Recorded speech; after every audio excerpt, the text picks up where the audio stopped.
Assalamualaikum warahmatullahi wabarakatuh. Selamat datang kembali ya di channel Agara Maths. Pada kesempatan kali ini kita akan membahas soal-soal persiapan untuk SNBT tahun 2023. Subtes materinya penalaran matematika. Bagi adik-adik yang belum subscribe, silahkan di-subscribe dulu ya. Tekan tombol loncengnya biar dapat notifikasi video terbaru dari kami.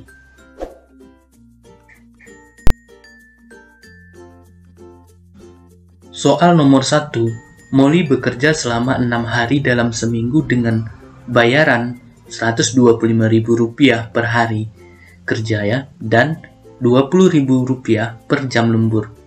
Dalam sebulan bekerja, ia menerima gaji sebesar Rp3.200.000. Berapa jumlah jam lembur Molly dalam sebulan? Baik, kita bahas ya. Nah, mula-mula kita cari dulu gaji Molly per bulan ya, Rp125.000. Kita kali 6 ya, karena 6 hari seminggu. Nah, dalam satu bulan kita anggap 4 minggu ya, kita kali 4, hasilnya Rp3 juta. Kemudian kita lihat selisih dari gaji Molly dengan gaji per bulan ya. Ya, selisihnya Rp3.200.000 dikurang 3 juta, yaitu Rp200.000. Nah, jadi jam lembur Molly itu kita bagi dengan gaji per lemburnya ya. Per jam lemburnya itu Rp20.000 ya. 200.000 dibagi 20.000 ya 10 ya, 10 jam. Jadi jawabannya B ya, 10. Baik, kita lanjut nomor 2. Soal nomor 2 ya. Andi bekerja di sebuah toko sepatu A pada pagi hari dan di toko sepatu B pada malam hari ya. Ini kayak bekerja keras ya. Setiap bulan ia memperoleh gaji dari toko A sebesar Rp1 juta dan bonus 10% dari penjualan. Sedangkan dari toko B ia memperoleh gaji sebesar Rp600.000 dan bonus 25% dari penjualan. Agar pendapatan Andi dari toko B 2 kali pendapatannya dari toko A, maka ia harus menjual sepatu dari masing-masing toko senilai. Oke, kita bahas ya. Nah, di sini kita lihat dulu. Misalkan total penjualan masing-masing toko sebesar Rp ya. Nah, karena ini sama ya. Targetnya sama, Rp. Nah, pendapatan di toko A itu 1 juta ditambah 10% dari hasil penjualan. Nah, ini deh 10% dari kali P ya. Nah, sedangkan di toko B itu 25% dari total penjualan, 25% dari P ya, ditambah gajinya Rp600.000 di sini ya, toko B. Oke.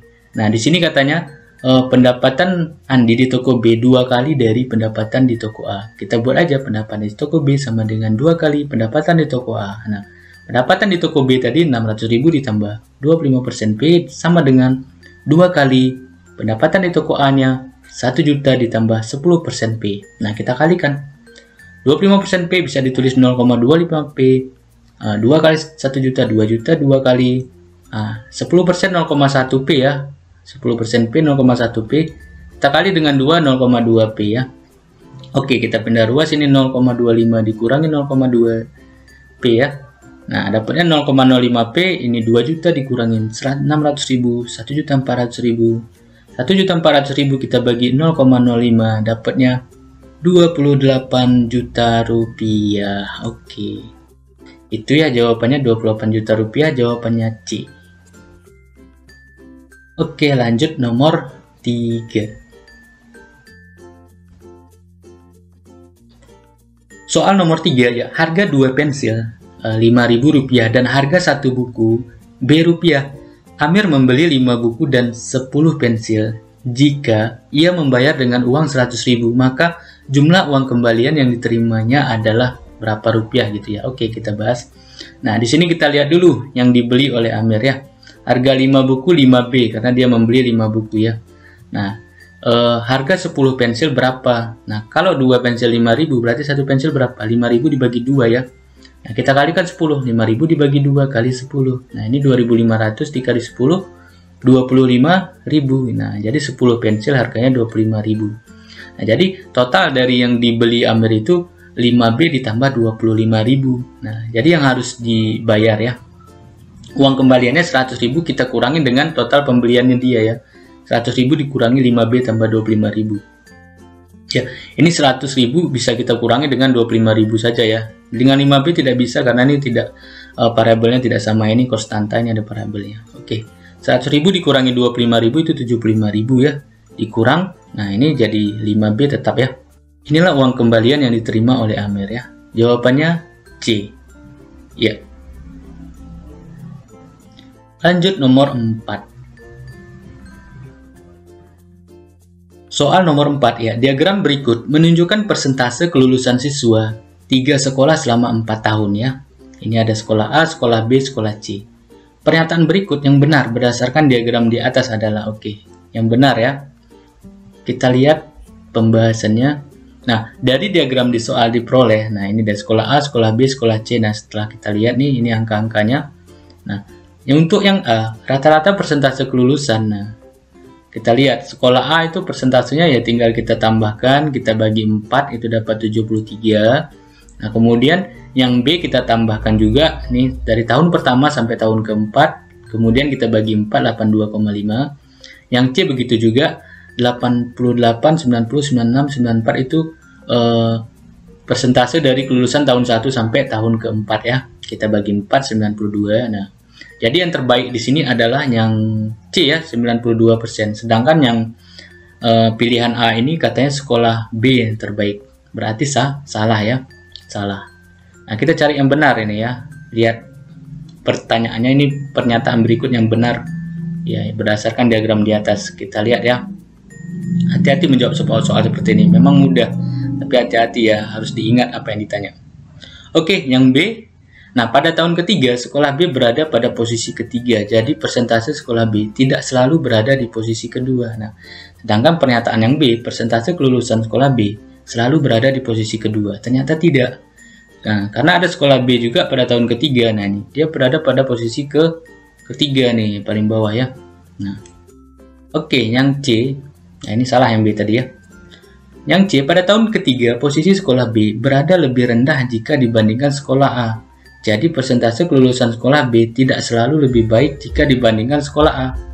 Nah, di sini ya, artinya apa? Di C, persentase kelulusan sekolah B selalu lebih baik dari sekolah A. Ternyata tidak. Nah, ada posisinya pada tahun ketiga nih, 1, 2, 3. Posisi sekolah B itu lebih rendah dari posisi dari sekolah A ya, tidak lebih baik. Oke, yang C salah ya. Kita cek yang D ya, pada tahun keempat posisi sekolah C berada lebih rendah jika dibandingkan sekolah B. Jadi persentase kelulusan sekolah C tidak selalu lebih baik jika dibandingkan sekolah B. Nah, ini juga ya. Nah, di sini katanya sekolah C selalu lebih baik dari sekolah B. Ternyata tidak. Nah, ada pada tahun keempat ini ya, sekolah B-nya yang lebih baik dari sekolah C ini ya. Ini sekolah B, ini sekolah C. Nah, oke, jadi yang D salah ya, salah. Yang E ya, persentase kelulusan sekolah B selalu lebih baik dari tahun sebelumnya. Berarti ini hanya membandingkan sekolah B-nya saja ya.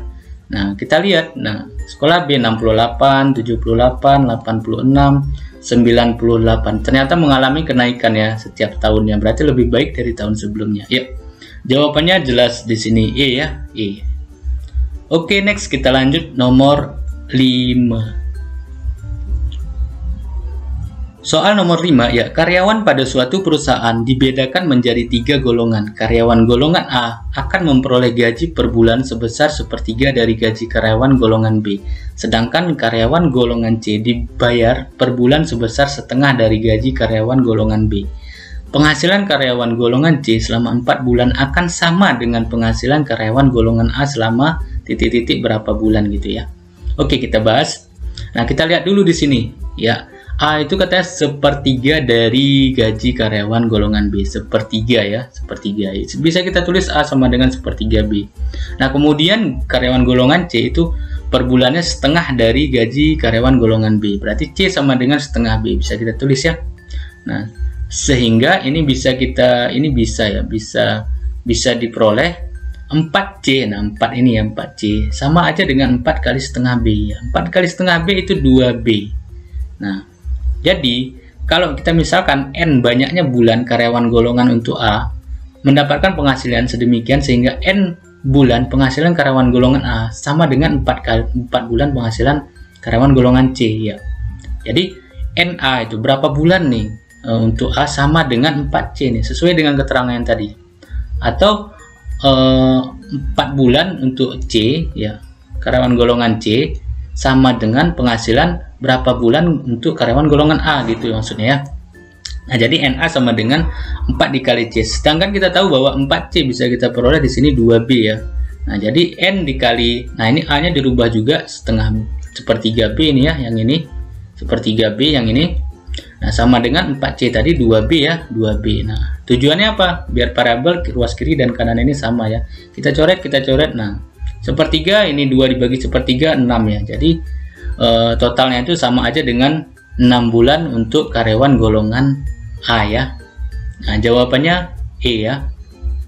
Oke, demikian 5 soal dari kami, mudah-mudahan bermanfaat ya. Sampai ketemu lagi di video selanjutnya. Assalamualaikum warahmatullahi wabarakatuh.